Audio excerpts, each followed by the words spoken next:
If you like the following story, subscribe to our channel for more content like this. Also, check out the description for a link to our children's books.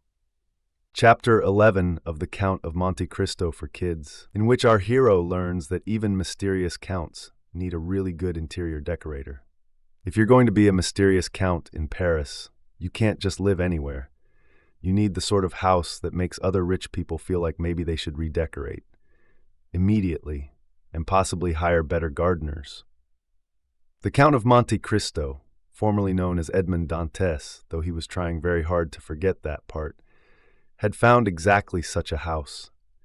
It was the kind of mansion that didn't just have rooms, it had wings. And not just any wings, but wings with names like the East Wing and the West Wing and the wing we don't talk about because nobody can remember what's actually in it.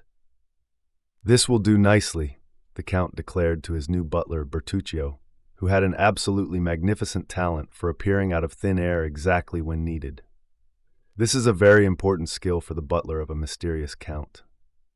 The first order of business was hiring staff, but not just any staff. The Count needed people who understood the importance of 1. Appearing and disappearing at exactly the right moments, 2. Looking appropriately mysterious at all times, 3. Never ever asking why there was a secret room behind the library, 4. Maintaining straight faces when the Count practiced his mysterious entrances.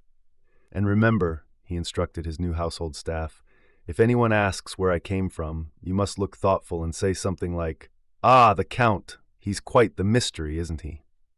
They practiced this line for 3 hours until everyone got the exact right tone of elegant vagueness. The house itself needed to be properly mysterious, which meant secret passages, because every mysterious count needs at least 3. A grand staircase for making dramatic entrances, a massive library filled with books in at least 12 languages, a ballroom for hosting parties where he could be mysteriously aloof, and most importantly, a study with a large window perfect for staring out of while brooding mysteriously. "Sir," Bertuccio ventured one day, "might I ask why you need quite so many hidden doorways?" "Bertuccio," the Count replied with dignity, "how else am I supposed to dramatically appear when people are talking about me?" Then came the matter of decoration. The Count had very specific ideas about this. Everything had to look expensive without looking like it was trying to look expensive. There needed to be at least one painting that guests couldn't quite figure out. Every room required at least one item that would make visitors whisper, "I wonder where he got that?"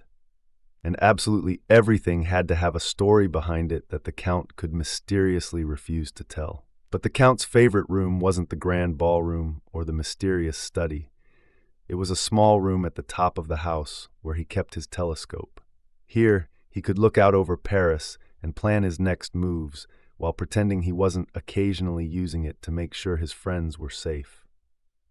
Because mysterious counts definitely don't worry about their friends, except when they do. "Everything must be perfect," he told his reflection in one of the many strategically placed mirrors. "After all, we're about to have some very interesting guests." His reflection gave him a look that seemed to say, "You're enjoying this whole mysterious count thing a bit too much, aren't you?" The Count ignored this. He was getting quite good at ignoring his reflection's judgmental looks. And so the house became exactly what it needed to be. Part home, part fortress, part theater for the grand performance that was about to begin. It was the perfect stage for a mysterious count with a secret plan. Though none of his careful planning had accounted for the family of cats that had somehow found their way into the garden and refused to leave. But even mysterious counts can't plan for everything. "Well," he said to himself one evening, standing at the top of his grand staircase and practicing his mysterious smile, "I suppose it's time to formally introduce the Count of Monte Cristo to Paris society." And if somewhere in a small corner of his heart, Edmond Dantes was a bit amused by all this elaborate pretense, well, that would remain yet another one of the Count's many secrets.